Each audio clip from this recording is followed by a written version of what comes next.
나이가 들수록 겉으로는 멀쩡한데 속에서는 조용히 병이 자라는 경우가 많습니다. 그중 가장 무서운 것 중 하나가 바로 혈관 질환입니다.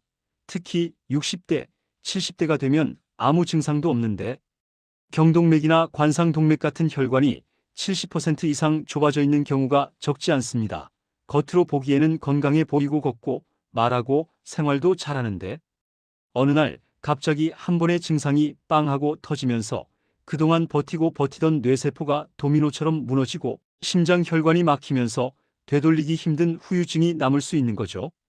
그래서 혈관 질환은 아픈 다음에 치료하는 것보다 더 나빠지지 않도록 미리 막는 것이 훨씬 중요합니다.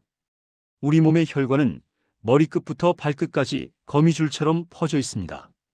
심장에서 뿜어져 나온 혈액이 이 혈관을 통해 각 장기와 세포에 산소와 영양분을 전달합니다. 혈관이 건강하다는 것은 이 길이 부드럽고 탄력이 좋고 막히지 않고 잘 흐른다는 뜻입니다. 그런데 혈관벽이 점점 딱딱해지고 탄력이 떨어지면 어떻게 될까요? 혈액은 도는데 세포 안으로 충분한 영양분이 들어가지 못하고 혈관이 좁아졌으니 심장은 더 큰 힘으로 피를 밀어내야 합니다. 그러다 보니 혈압이 오르고 고혈압, 고지혈증, 당뇨 같은 만성질환이 겹겹이 쌓입니다.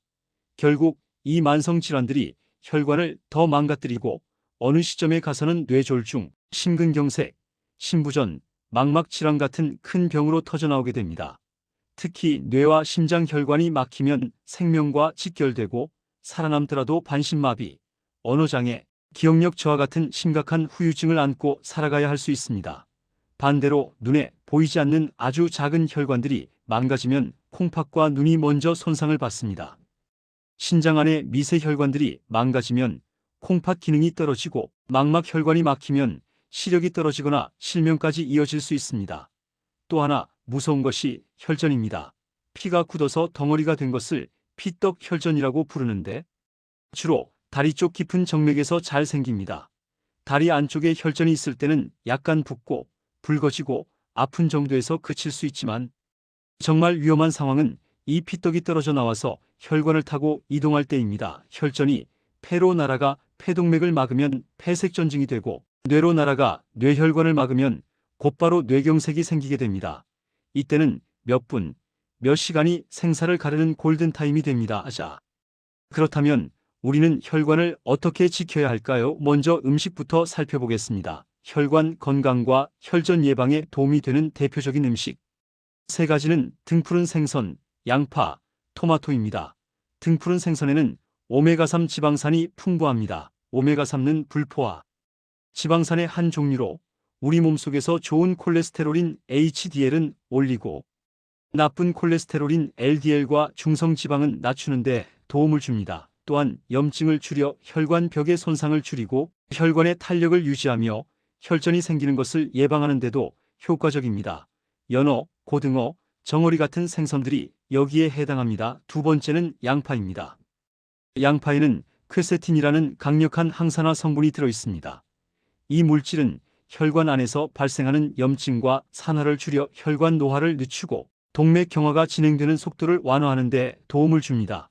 혈관 벽을 깨끗하게 청소해주고 혈관 내벽에 상처가 나서 기름기가 달라붙는 것을 어느 정도 막아주는 역할을 한다고 볼 수 있습니다. 세 번째는 토마토입니다. 토마토에 들어있는 붉은 색소 성분 라이코펜은 역시 강력한 항산화제입니다. 라이코펜은 혈관 벽에서 일어나는 산화 스트레스를 낮추고 혈관 염증을 줄이며 혈압 조절에도 도움을 줍니다. 그 덕분에 심혈관 질환의 위험을 줄이는데 좋은 식품으로 알려져 있습니다. 이 세 가지 음식은 혈관뿐 아니라 전신 건강에도 도움이 됩니다. 등푸른 생선의 오메가3는 뇌세포막을 안정적으로 유지시키고 신경전달 물질의 균형을 돕기 때문에 치매 위험을 낮추고 우울감 완화에도 도움이 될 수 있습니다.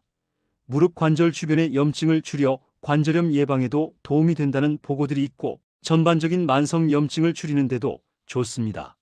양파의 퀘세틴과 여러 황화합물 성분은 면역력을 높이고 위암대 장암 같은 소화기 암의 발생 위험을 낮추는 데 도움을 줄 수 있습니다.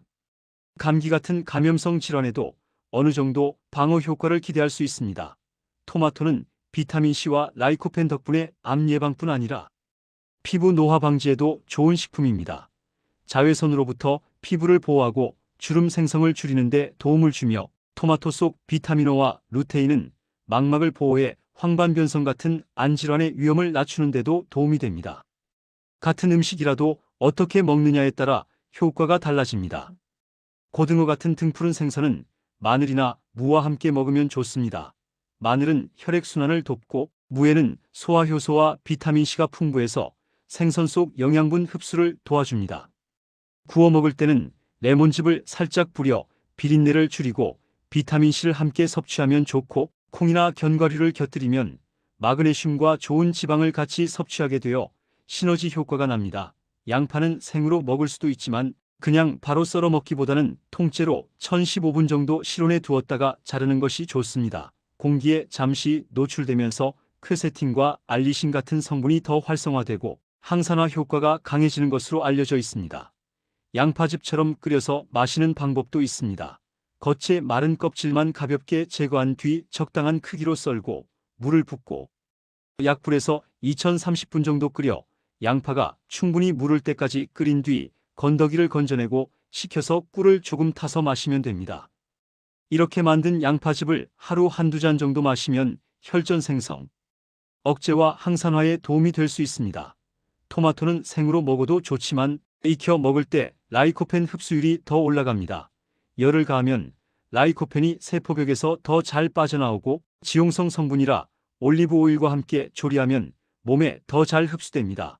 토마토를 올리브 오일에 가볍게 볶아서 파스타 소스로 활용하거나 살짝 익힌 뒤 물과 함께 갈아서 따뜻한 토마토 주스로 먹는 것도 좋은 방법입니다.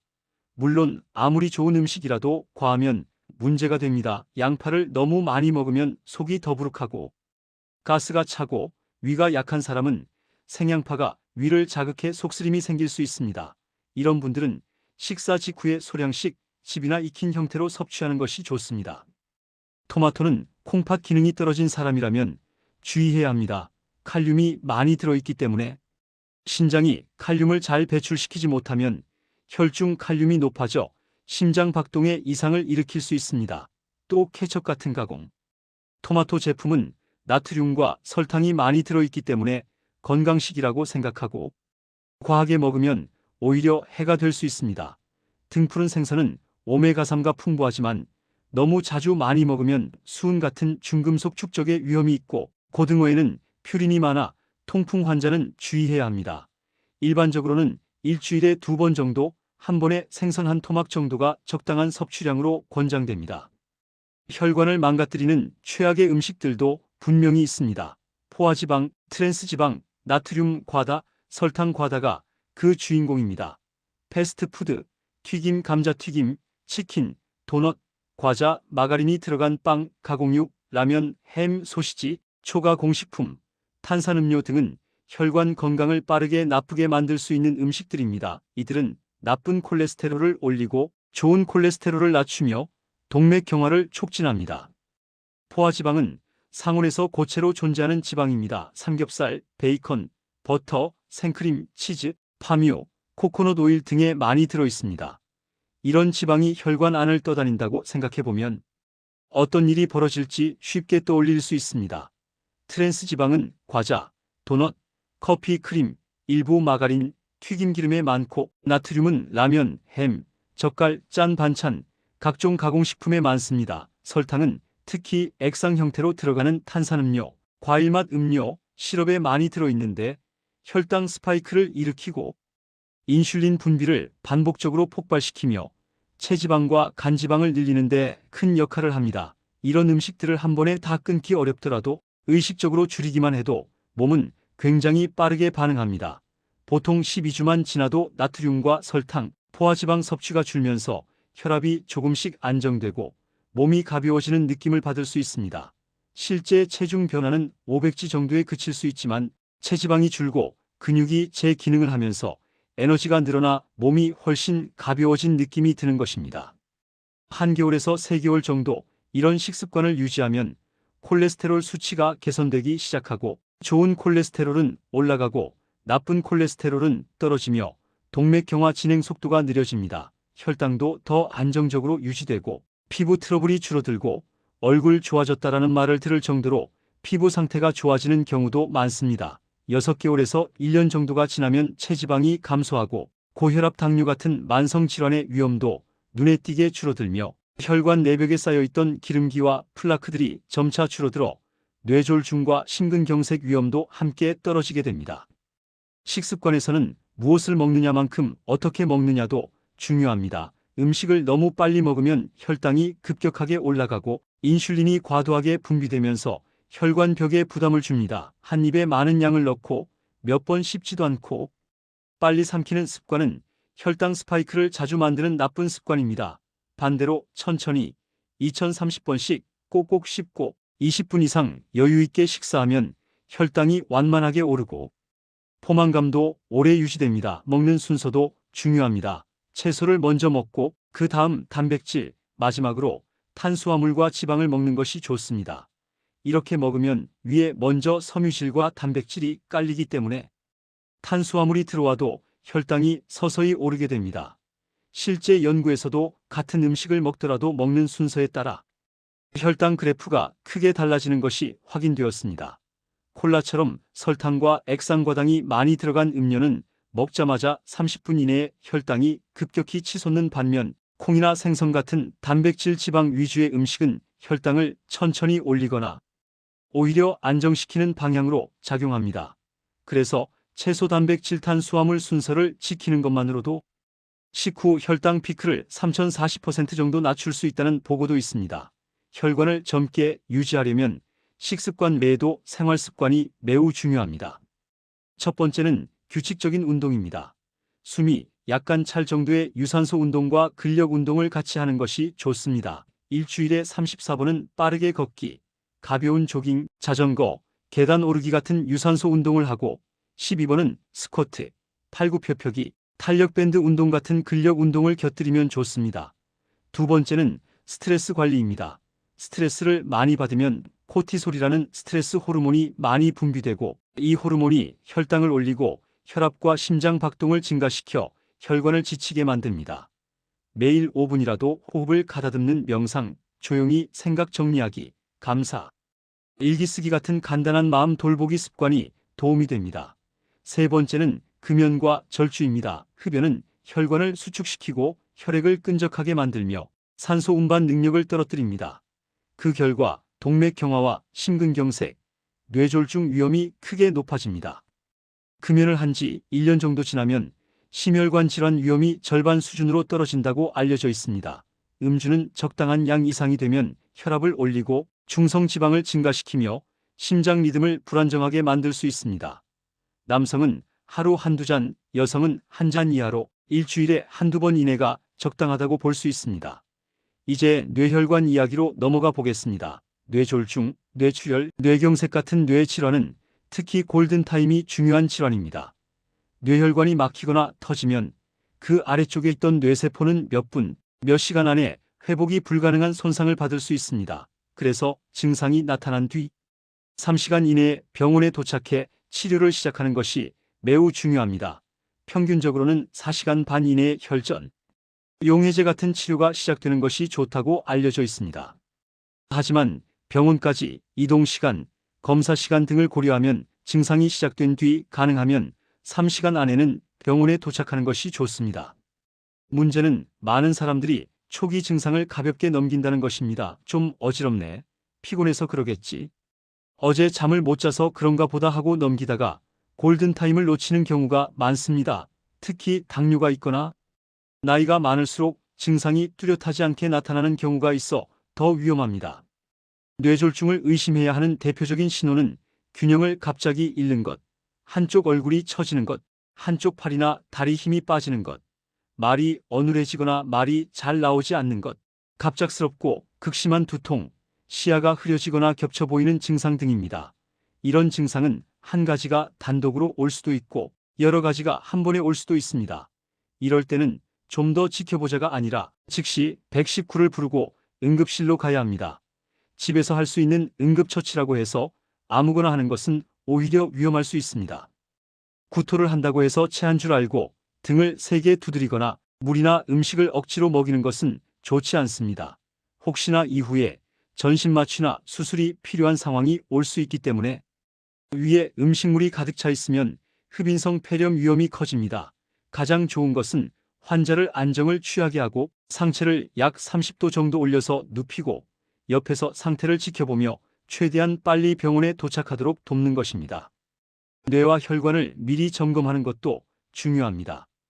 뇌 MRI나 CT는 비용과 시간이 많이 들고 예약이 필요하지만 경동맥 초음파는 비교적 간단하고 부담이 적은 검사입니다. 목 양쪽에 있는 경동맥을 초음파로 보면서 혈관벽이 두꺼워졌는지, 안쪽이 좁아졌는지, 플라크가 있는지 확인할 수 있습니다. 40대 이후에는 한 번쯤 경동맥 초음파를 통해 혈관 상태를 점검해 보고 이상이 있다면 식습관과 생활습관을 더 엄격히 관리할 필요가 있습니다. 마지막으로 혈관과 뇌를 함께 지키는 식단과 생활습관을 정리해 보면 결국 핵심은 균형입니다. 한 가지 음식만 믿고 계속 먹는 원푸드 다이어트는 좋지 않습니다. 여러 가지 식품을 골고루 먹되 혈관에 좋은 음식들의 비중을 조금 더 늘리고 해로운 음식들은 의식적으로 줄이는 방향이 좋습니다. 운동도 마찬가지입니다. 갑자기 무리하게 하다가 포기하기보다는 하루 10분이라도 꾸준히 걷고 가볍게 몸을 움직이는 습관부터 시작하는 것이 좋습니다. 물도 하루 종일 조금씩 자주 마셔서 혈액이 너무 끈적해지지 않도록 관리해 주는 것이 중요합니다. 목과 어깨를 풀어주는 스트레칭과 간단한 체조를 매일 반복하는 것도 뇌로 가는 혈류를 원활하게 하는데 도움이 됩니다. 결국 혈관 건강은 어느 날 갑자기 만들어지는 것이 아니라 오늘 먹는 한 끼, 오늘 마시는 음료, 오늘 움직인 10분, 오늘 조금 더 천천히 씹은 한 입이 모여서 1년, 3년, 10년 뒤에 뇌와 심장을 만드는 것입니다.